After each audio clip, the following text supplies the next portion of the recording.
As we've been discussing in this series on rest, rest is essential for our well being and healing, but often we think if we can just get a good night's sleep or just take a long enough nap, we will wake up feeling refreshed. Sometimes that happens, but often it doesn't. Why? Let's talk about it. Welcome to Her Unraveled Life, where I help kingdom women yearning for inner peace and the strength to embrace their calling.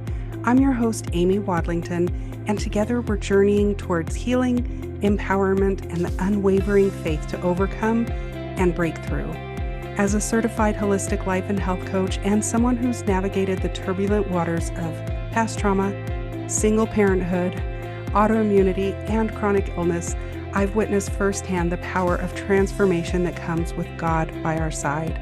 In each episode, we dive deep into the realms of health, healing, and divine calling, shedding the layers of life that hold us back and stepping boldly into the vibrant life God has envisioned for us. Here, every week, we unravel the complexities of our lives, breaking free from the armor that we've built around our hearts to live fully and freely. So we've gotten to the point of getting 8 hours of really good sleep at night. We're honoring our bodies by listening to what they need in the season that we're in, but we're still not feeling rested. It may be because we need different types of rest. Through this series, we're going to be going through all of the different types of rest, and sleep is sometimes perfect if you're physically tired, but that's not the only type of tiredness that we get.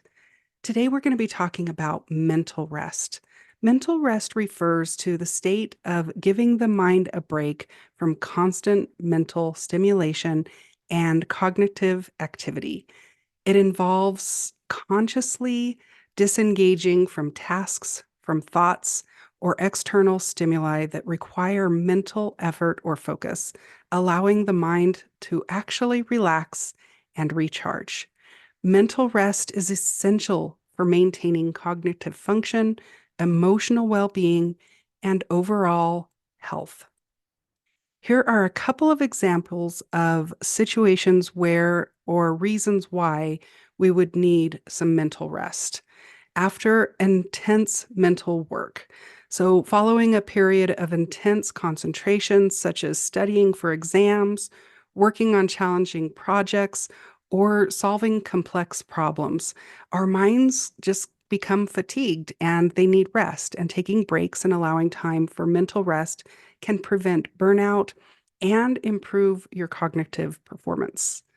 And then also managing stress and anxiety. When we're faced with stressors or anxiety inducing situations, our minds can become overwhelmed with worry, rumination, and intrusive thoughts. Those are usually what is causing my personal mental struggle. Taking intentional breaks for mental rest, such as practicing mindfulness, praying and worshiping, or engaging in relaxation techniques, or spending time in nature, can help reduce stress levels and restore a sense of calm. In essence, mental rest is about giving ourselves permission to pause, to breathe, and recharge our mental batteries, ensuring that we maintain clarity, focus, and emotional equilibrium in our daily lives. It also really helps our emotional intelligence so that we can have good relationships with the people in our lives as well. I've had so many times in my life where I need a mental break and I don't give myself one. And usually it turns into a mental mess. I will get to where I am circling in my thoughts or I get stuck in worry. I know that when I'm really mentally tired, I can't concentrate, I can't function, and I can't make really good decisions. And that's where it gets really tricky because, especially when you're a parent or a business owner or a leader in any fashion, you have to be able to make really good decisions and sometimes on short notice without thinking about it. And if your mind is exhausted, you can't make good, rational decisions. And sometimes you make irrational decisions when you're overly tired, and that gets you into a big mess. And sometimes it can lead to arguments with loved ones or hard relationships with your teenager. Just speaking from experience. And sometimes it's just makes life more difficult than it really needs to be. So I want to talk about different types of mental rest that you can do to help shut everything down on your brain and give your mind some rest. One of the things that I really try to do often is turning off my phone. Just disconnecting from the constant notifications and updates can give your mind the break that it needs. I know for me, I have noticed that some of the accounts that I follow have gotten to, in the last 4 years, they've learned how to get a lot of shares and a lot of likes by fear mongering. So they will put things out there that might be true, it might be partially true, or it may be a conspiracy that eventually will come true, possibly. But they put these things out there, and I start feeling the anxiety bubbling up in my gut. I can feel it taking over my mind, making me start to worry, put me into a state of fear.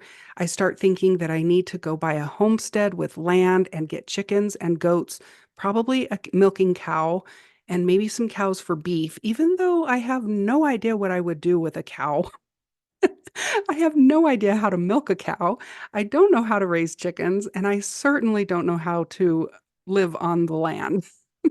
But I watch these videos on my phone, and I get to a place where I think that I have to do all of these things. Now, I'm not saying that there is anything wrong with that. If you were in a place where you can afford to have land and a homestead, and you are in a physical place that you can take care of a farm and land and produce your own food, and raise your own food, raise your own meat, or if you're a hunter, that is wonderful. But I was raised in the suburbs and I have no idea how to do those things. Would I like to learn?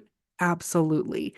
But getting myself into a place of fear where I think that I have to do those things, otherwise my family is going to starve and die, or I'm going to go to the grocery store again, like I did in 2020, and I think that I'm not going to be able to buy food because the shelves are going to be clear. I remember going to the store in the second week after everything shut down in 2020. March 13, everything shut down. Well, my payday wasn't for another week, a week from the 13th, because we got paid bi-weekly with that job that I had, and it was before I got laid off. So I had to wait a week after everything shut down to go get food because I live paycheck to paycheck as a single parent most of the time. And so I waited a week. We had plenty of food that week. I went to the store and I started crying and had a mental breakdown in aisle 12 because the shelves were empty. And I thought, my family is going to die. Now, I know that that sounds irrational, but that's where our minds get when we don't turn off the noise, because we get to where we start hearing all of these things that are happening in the world, and we get into a place of fear. And fear is a spirit. And the word says that we should not be led by the spirit of fear. We have not been given a spirit of fear, and fear is a spirit. It says in 2 Timothy 1:7, for the Spirit of God does not make us timid. He did not give us a spirit of fear, but He gives us power and love and self-discipline. So those are the things that we need to tap into, not the fear. And so the next time that I went to the store and there were not very many groceries on the shelves, I just made the best of what I had to work with. And then I started doing research and I found somebody local who has a restaurant license, and she had like a mercantile type store. She didn't have a grocery store, but she was able to get gluten-free items because I'm celiac. And so there was nothing gluten-free on the shelves because they're usually what we eat is meat and produce mostly. And there was very little good meat to buy, and there was very little produce to buy. And so she was able to, because she had a restaurant license, to get produce that was fresh and organic meats that was locally raised. And so I just found different ways to do things by just turning off my phone for a little while.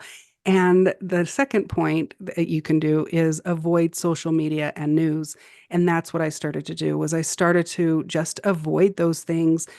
I wanted to know what was happening in the world, but I got to the point where if it was instilling fear, I had to set boundaries and not allow those things to take over my mind because I was getting to the point where I was making poor decisions because I was in a state of fear. And so when you avoid social media and news, it's okay to get on there every once in a while. It's good to know what's happening. I don't think that we were made to know everything that's happening in the world at the time that it happened all the time. I think that one prayer that really works well for me is asking God to show me what is important for me to know and just allowing him to help me get the information that I need and not knowing everything that's happening all the time. That has really reduced my stress. And especially in the evenings, stepping away from the influx of information, it can really help provide a relief from any type of mental fatigue that you are facing after working all day or taking care of your children all day or whatever it is that you're doing all day. We want to have the mental capacity to do the things that we're called to do instead of having mental fatigue and worry and fear and how are we going to do this and how are we going to do that all of the time. So sometimes just avoiding social media and the news, knowing what is in our control is within our circle, and what is outside of our circle is completely out of our control. It brings us back to the thought model of the circumstances are facts. They're factual. What's in the news are facts. That's what's happening. What we have control over are our thoughts and our feelings. And when we take control of our thoughts and our feelings, that helps to dictate the actions that we take, and it starts showing in the results that we see in our lives. So the results are impacted by the actions, our actions are impacted by our feelings are impacted by our thoughts, and our thoughts are impacted by the circumstances, which are often completely out of our control. So, number three is also practicing meditation or meditating on the word. Spending time in prayer and meditation can calm the mind and provide spiritual rejuvenation. I don't think that it was any accident that God told Joshua multiple times not to be afraid, do not fear. And he also told him to meditate on the word night and day. This was the leader who had brought everybody over across the Jordan into the promised land, and they had to contend for the land. It wasn't like they moved into the promised land and all of a sudden Israel was a nation and they had cities to live in and homes to live in. They had to contend and they had to fight and they had to war and they had to walk around Jericho multiple times. There was a lot that they had to do. And he was told by God, do not fear and meditate on the word night and day. Those were the two most powerful things that he told Joshua. And that's what we have to do in our daily lives as well. I think that that was very good advice for us to listen to as well as we step into our callings and doing what we're supposed to do so that we can step into our promised land as well and the promises that God has given us. Number four is read a relaxing book. And I want to put emphasis on relaxing because I'm one who has a whole bunch of self-help books or books that are supposed to help me with my spiritual growth and things like that. But a lot of times they're mentally challenging, and that's okay. I will read those when my mind is in a good place. But if I need to rest my mind, I want to read something that helps me unwind rather than stimulating my mind even more. And so I made a New Year resolution this year to read books that I already own and I'm 6 books in. It's April, mid-April, and I've read 6 books. The books that I've been reading are books that I was given as a gift from my mom when I was a teenager. Or actually, I think I was probably like 12 or 13. I don't remember how old I was, but it's the Little House on the Prairie series. And they have been so enjoyable to read. And it's so funny because I keep thinking these are kind of self-help books if the world does come crashing down. I know that that is a horrible thing to think, but I can go to those and I can learn how to make sourdough bread. I can learn how to live on the land. And they survived an entire winter with very little food, and it talked about how to do that. So it might be sort of a self-help guide, but I'm enjoying the stories that Laura tells about her childhood and her family and their faith. And it's just been so enjoyable and so relaxing to just read a book that brings joy to my life. I love to listen to books sometimes on Audible. I don't like to listen to self-help books because I don't absorb them into my brain. My brain kind of tends to go different directions if I'm listening, unless it's a relaxing, entertaining book. But find an author that really brings you joy or a topic that brings you joy and read material that helps you unwind and remove the fatigue from your brain and not stimulate your brain anymore. The fifth one is journaling. Writing down your thoughts can help declutter your mind and provide clarity. I've mentioned this before, but I really like to do a brain dump at the end of the day. I keep a journal next to my bed. Actually, it's usually on my bed because I have a queen size bed and I'm the only one who sleeps in it except my dog and my cat. But I like to do a mental brain dump, and I will just write down everything that's on my mind. And sometimes it's things that I need to get done, people I need to call, appointments that I need to make. And so I will write all of those down and I'll circle the top 3 things the next morning that I want to definitely get done that day. And sometimes I'll turn it into a list and I'll make it a list, but usually it's just writing down a whole bunch of stuff. And oftentimes it turns into a prayer rather than just brain dumping. I will just say, God, this is what's going on in my life, and just releasing it from my mind, putting it onto paper helps bring a lot of declutter out of my brain and helps bring clarity a lot of times as well, so that I know exactly what I need to do, what exactly is happening, what not to worry about, because I can just put it on that piece of paper, pray, give it to God, and allow Him to take my burdens. And number 6 is consider practicing Shabbat or Sabbath every week. Taking a day of rest, following the example that God set for us in the story of creation, can offer a reset for your mental well being and your physical well being as well. Shabbat, or taking Sabbath, is basically just taking a day of rest, taking a day off, not doing anything, not cleaning the house, not working on your side gig. You can read books and you can do different things, but taking a day of rest. And I often think about how God decided to take the seventh day as a day of rest. And I highly doubt that he needed that, but he did create us in his image, and he was setting an example of the way to live the best life that he can give us. And that's always what he's doing, because he's good and he loves us so much and he wants what's best for us always. And so by setting an example of you can do amazing things and you can create amazing things, but when you're done, take a break for a day. And then number 7 is taking a nature walk.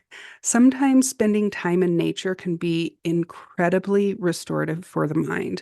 It takes things off of your mind, and you're not just walking around your block on cement. It can be grounding being in nature. It's called tree bathing, I think. Nature, forest bathing. Forest bathing is what it's called, where you can go out into the wilderness in a forest, and you can just breathe in the evergreens, the scents of the evergreens, and it's very grounding and it's very healing. The scent of pine is actually a very good restorative scent for your brain and your body. And so there's much more to just walking than meets the eye. It's good physically, obviously, but it also is very grounding for your brain and your mind as well, and is great for mental rest. And then number 8 is doing an actual digital detox.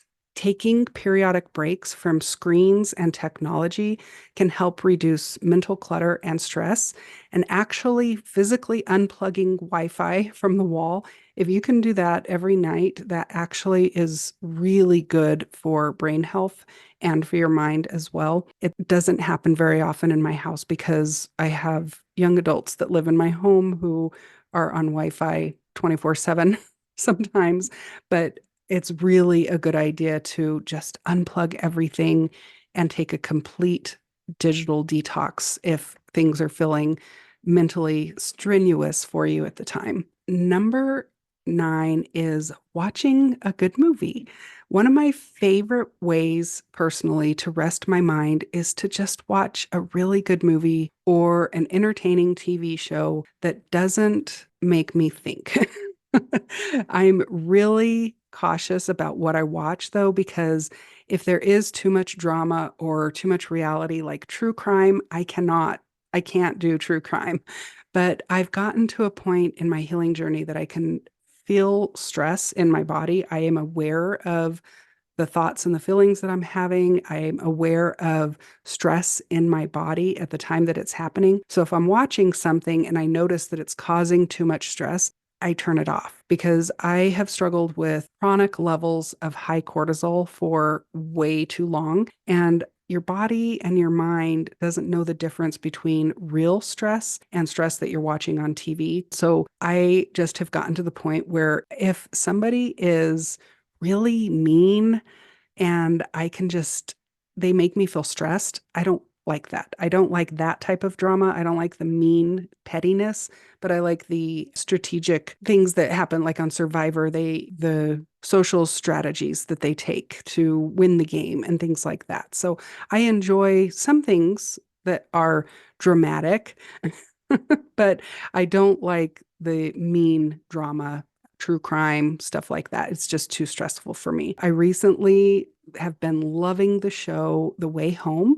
It's just wholesome and it brought so much joy to me to watch that show. I'm sad that it only has 2 seasons and now I have to wait for season 3 for a year. That's the only bad part about it. But I loved that show. And since I've been reading the Little House on the Prairie books, I also have started watching the TV show. And it's just family, faith-filled show, and it's lighthearted. There's not a lot of mean drama, pettiness on that like there is in today's television.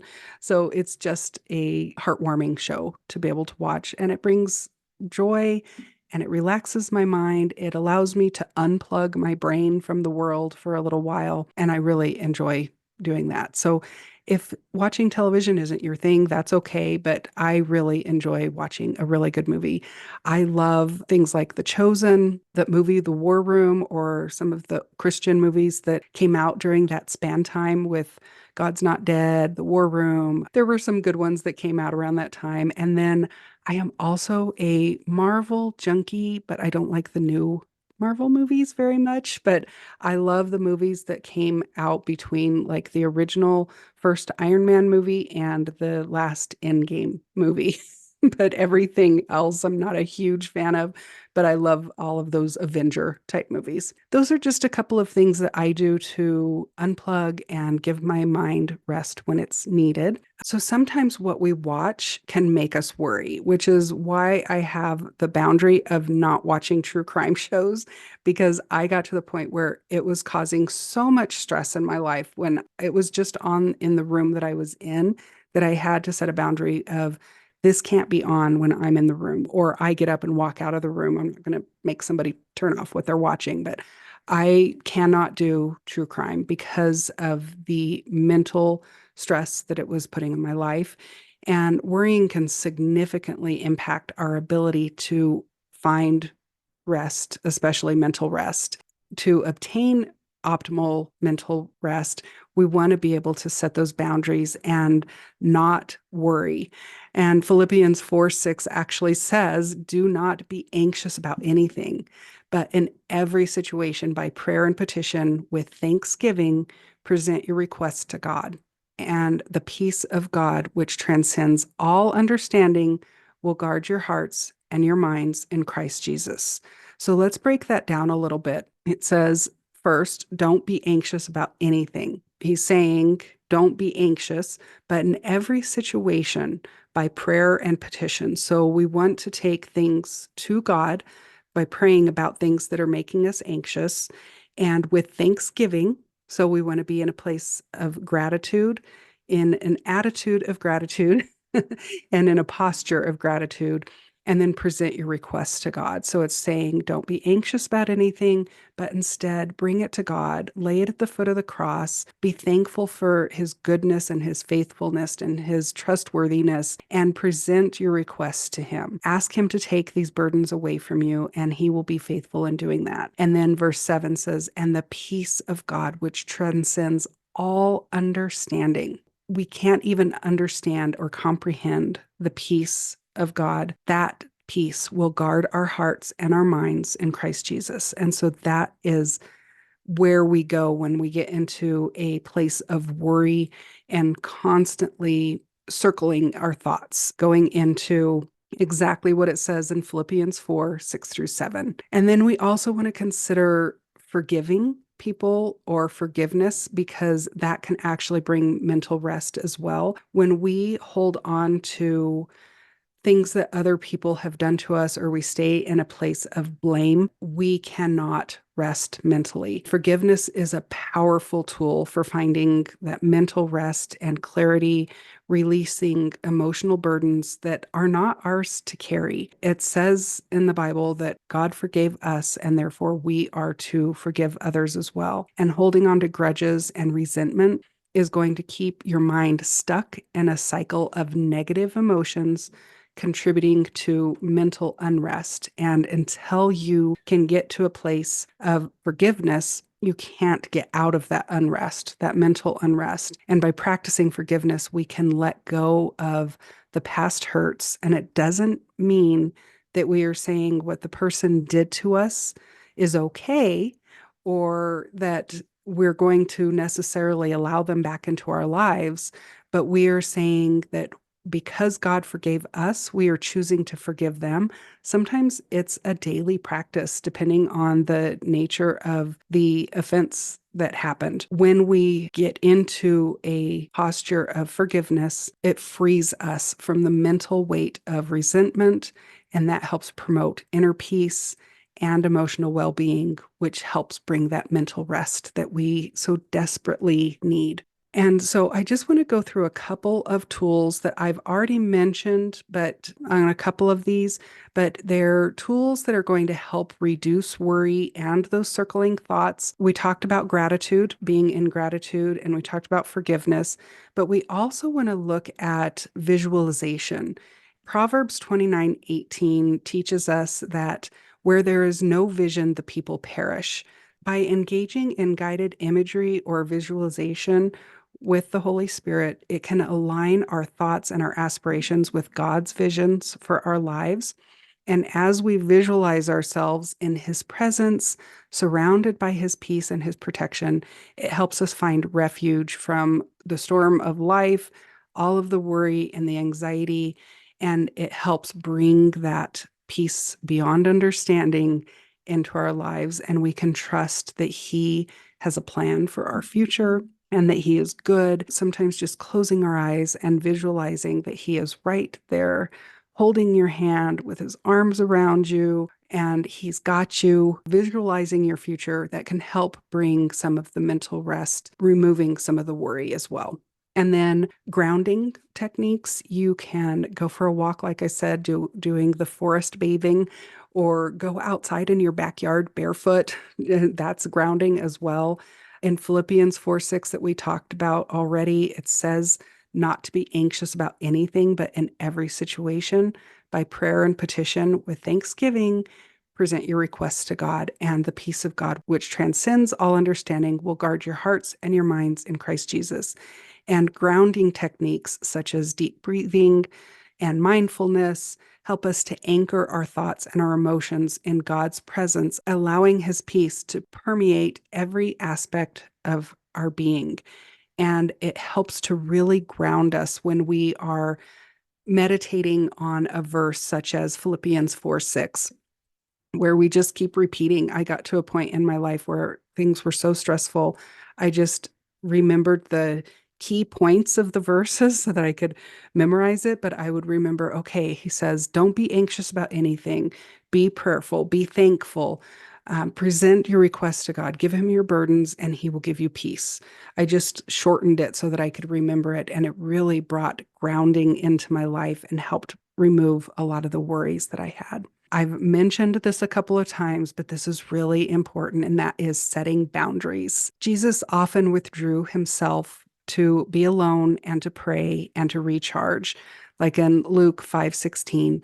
You want to set boundaries in your life that aligns with this biblical principle of prioritizing rest and renewal. You want to establish limits on your time and your energy, knowing what causes worry and stress and anxiety, and setting boundaries with the people that you love and saying, like I did with the true crime, I can't be in the same room when this is on. And so I've set a boundary, and everybody knows that I don't like to talk about it. I don't want to hear what's happening in the world that's awful that I have no control over. And so sometimes I just have to set those boundaries. And people are usually really good about keeping those boundaries as well. When we set those boundaries, we can create a space for God to work in our lives and to cultivate a sense of balance and peace that we can't get any other time or place. One of the other things that you can do is you can fast. Sometimes to find the breakthrough that we need, if we just can't get out of the constant worry or the constant circling thoughts that go on in our minds, then we can go to a place of fasting. And fasting is not anything legalistic. It doesn't have to be fasting food. You can fast food for a portion of it. I talk a lot about this in my book, 21 Days of Prayer and Fasting, of it's just asking God, what is keeping me from having a relationship with you? And sometimes that's food. And now, today, we have other things that keep us from getting close to God. So it's not always food that is keeping us from having a full relationship with God. Now, a lot of times it is. A lot of times it is fat food that you should fast, but you want to ask God. It could be sugar, it could be the digital detox that we talked about. It could be fasting social media. I did that one time. I took the Facebook and Instagram apps off of my phone and I fasted them for 21 days. And so there's different fasts that you can do. It's not always necessarily making sure that you're not eating food.